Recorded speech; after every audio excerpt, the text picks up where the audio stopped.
Ready to mud our corners here. The things that I like to have when mudding corners is I always like to have a cup with water and a brush. 3-inch chip brush works best for me. We have our primer for the corners here with a brush as well. Always like to have release agent in a sprayer. Some type of plastic bag.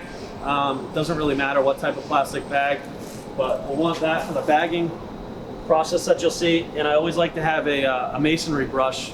You'll see that's the last thing I do, but it essentially applies some texture to it once we're done. So that's what you always want to have when mixing when mudding your corners. So the first thing you always want to do is, especially if you've just got done grinding, the first thing I like to do is I like to take a little bit of water and really just like to kind of scrub the corner clean to make sure that all the dust and debris is off there, so we don't have any dust or whatnot inhibiting that bond between the panel and the mud that we're going to mud the corners together with.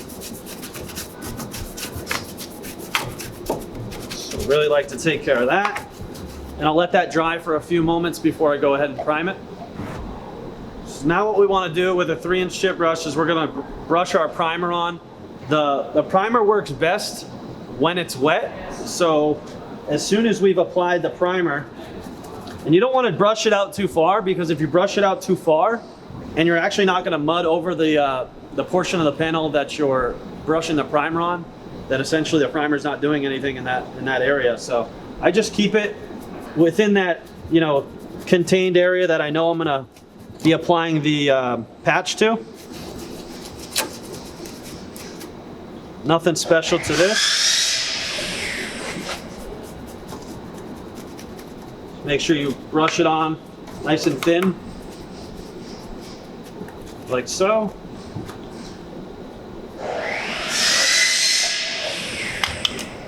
I'm gonna take my mud.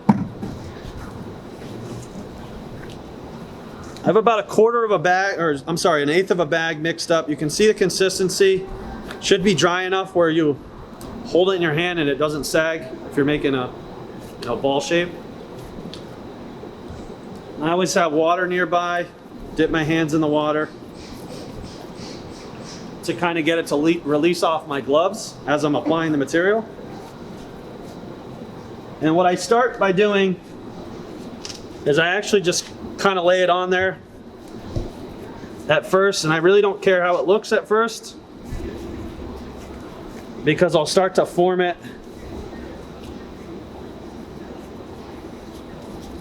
as I work through the process.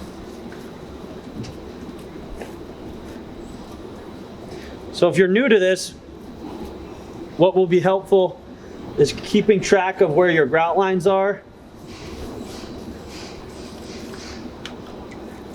But like I said, the first step is just to make sure that you get your mud on there. It doesn't have to look pretty at first.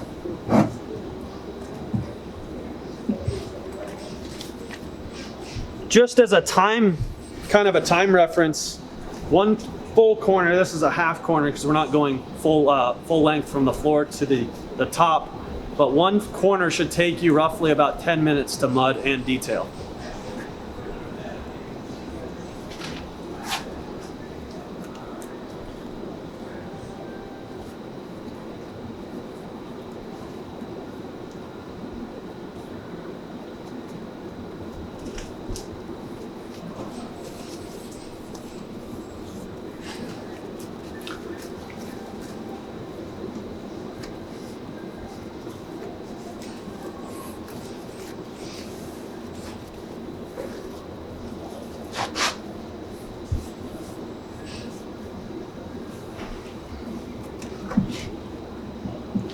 Keegan.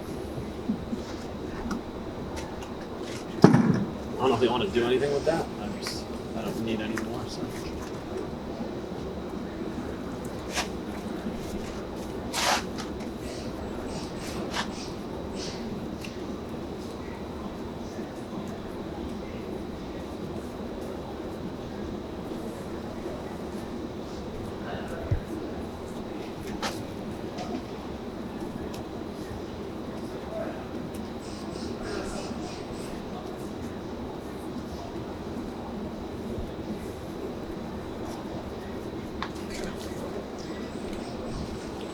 So now, once you've got the material placed on there, what I do now is I start to kind of work and form the material while feathering it in. So I'm going to use a brush, 3-inch chip brush, I'm going to use some water, and I'm mostly going to use my hands. And what I like to do is I like to make crisp corners. I don't like to round. I see a lot of people round their corners off. I really like the square, crisp look. I think it looks the most natural, and it really looks good with the rest of the rocks, because as you can see here, all the other rocks have square corners as well. So we want to maintain that consistent look. And I'm using my hands to make sure that that's really feathered into the rock so it looks seamless. You know, one of the biggest mistakes is some people, they leave that build out with the mud, and they actually don't feather that into the existing rock. So then it looks like somebody had actually patched it there instead of having it look seamless. Again, I use some people, they use trowels and stuff to manipulate the mud at this stage. I like using my hands to really get that corner. Really just using the brush to kind of introduce the water onto the panel. You don't want to overwater it. If you overwater it and use too much water, you can start to bring out a lot of the fibers. So you want to just use just enough water.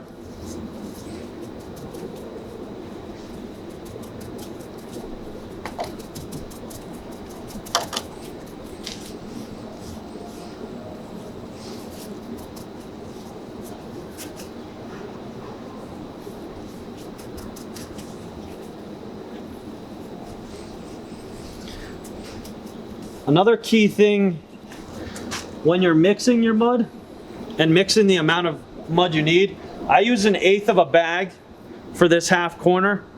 Typically a full bag uses about 1/4 of a bag of a 1/4 of a 45-pound bag. So you can always kind of use that as a reference when mudding your corners and when mixing mud for your corners. The other thing is, since this is detail work, you never want to mix. You know, I see some people, they'll mix a half a bag or a full bag to do a corner, or to do 2 corners at the same time. With the material, it's going to set up way too fast, and it's going to get away from you. So what I always recommend is mixing just the amount you need and not too much, and mix in small batches when you're doing corners, especially on the kitchen mold, just because you need that time to detail it.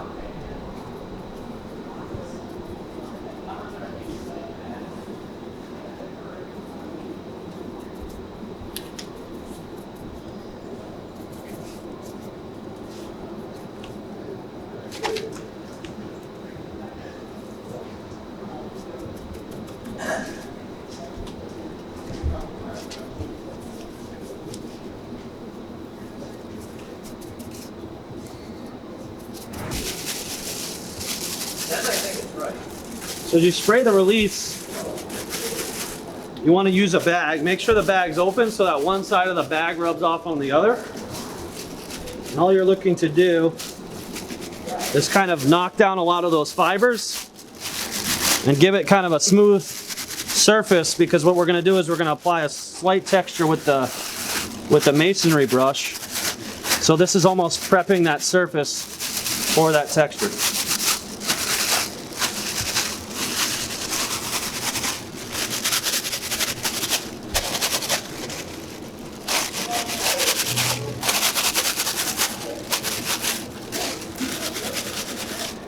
All right, and then the last step is you're just going to use the masonry brush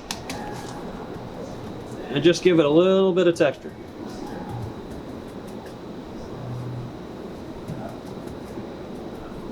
And if you have fibers that are sticking out after you apply the texture, don't worry about it. You can always burn those off later with a torch.